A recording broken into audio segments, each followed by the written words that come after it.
Hello, and welcome again to our weekly show on the Education Radio Show. My name is Isaac Michaud. Today we are talking about an integrated unit from the Maine Exploratory Middle School. I have here with me Miss Hannah Johnson and Miss Sarah Frederick. Thank you, ladies, for joining me today. Thank you. Thank you.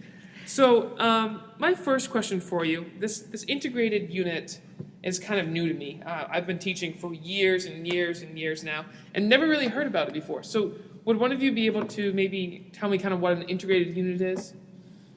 Yeah. So an integrated unit is basically you're taking like the different content areas that students typically learn just like separately, and you're pulling them together and like connecting aspects of the different contents to each other so that it's more real world, and also students can see the connection between content areas instead of just like, I'm doing this because my teacher told me I had to. Oh, okay. So it's kind of like a community then, you'd say. Like all three of the classrooms are working together and basing it off of community? Yep, that's actually how our school is set up. We're based in communities based on grade levels. Awesome. Okay, now what were some of the things that you guys did in your integrated unit this year? Did you have a theme or do any trips or anything like that?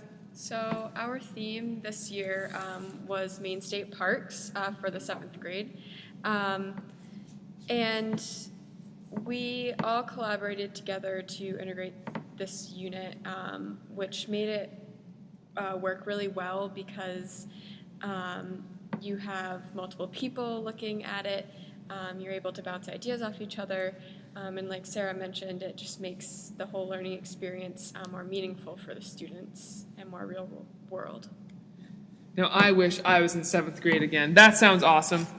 Now, Ms. Frederick, what was one of your favorite parts of this integrated unit? As you were putting it together, as you were going throughout the year with the students with this new unit that you were putting together? Yeah, so one of my favorite parts is probably the trips we went on with the students. So we have trimesters at our school, and the first trip we did was to Baxter State Park, since like Hannah was saying, our theme was state parks for our 7th grade community. And it's really cool because they get to learn all this stuff in the classroom, and they get to go out and apply it on the trips that we go on. Wow, that is awesome. Okay, now, Ms. Johnson, do you have anything that was your favorite part, or something that new that you learned, or whatnot? Really, for me, my favorite part was just getting the chance to collaborate with my colleagues, like I mentioned before. Awesome, cool.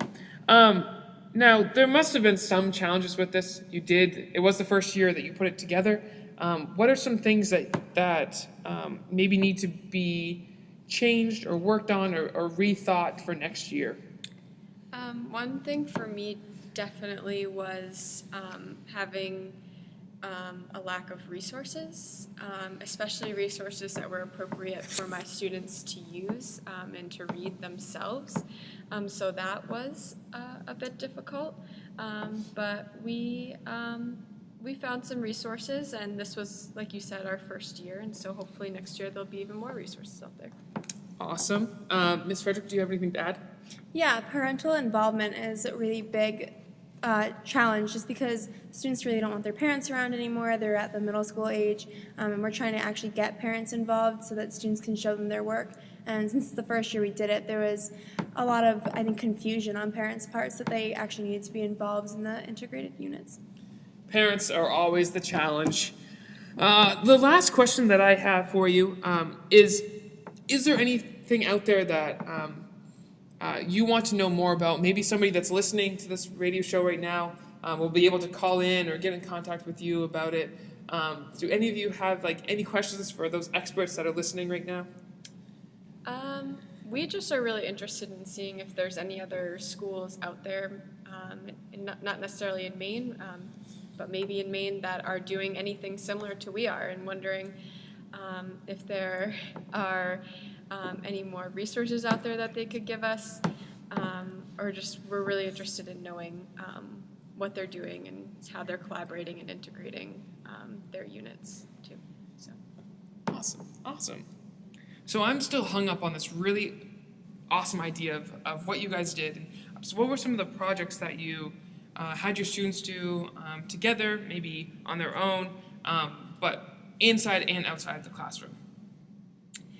So in social studies, one of the lessons specifically focused on the relationship between Maine State Parks and the Maine economy. And so their project in that course, or in that lesson, was to do some research on a state park that they got to choose, and do some research on how it's funded, how it's run, and a part of that was finding a current event that is going on, maybe not within their state park, it didn't have to be necessarily, but something that might affect their state park, and show that relationship in a real way, which I feel like made the connection more meaningful and more relevant to them.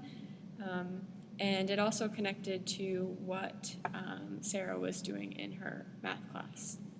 So my math class started by, they looked at equivalence and inequalities and ratios and proportions, and then they actually took that and they looked at the economy around Baxter State Park, since that was the trip we were going on at the time, and they looked at proportions and percents of funding that went into certain aspects of the park, as well as tourism, and then they played around with those, and they actually made a cartoon where they looked at what would happen to the area surrounding Baxter State Park if funding either increased or decreased. Wow, wouldn't I like to be a fly on the wall in your guys' classroom? Now, when you went to Baxter State Park, was there anything that was done for a project at the end of that? Kind of a full unit overview that the students got to be hands-on with? Yeah, so to wrap up the whole unit, we asked students to get in contact with a Baxter State Park ranger while we were there.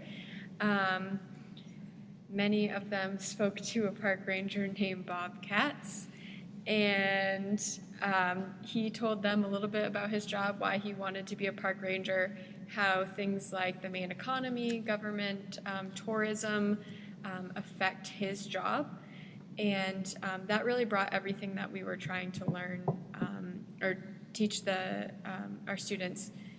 It really brought everything together, all into one, including the history of Baxter, to the Maine economy, to tourism, and how that all affects the operation and the workers that work there at Baxter State Park. Ms. Frederick, do you have anything else to add to that? Yeah, so they analyzed some of the data and graphs that studies had reported from Baxter State Park, which was a really good connection for them because they had also spoken to the park ranger sort of about tourism and how that played into his job. Wow. You know, for some reason, I feel like I know Bob Katz. That's a really cool thing that you guys did. It's awesome to get the students out of the classroom, bring them up there, to actually show them what they were studying, and use real-life people and real-life maps and graphs and everything like that. That's really awesome. Thank you for coming on the show today, ladies. If you'd like to listen to this later on, this will be on my website, educationradioshow.com. Thank you for listening. Have a splendid day.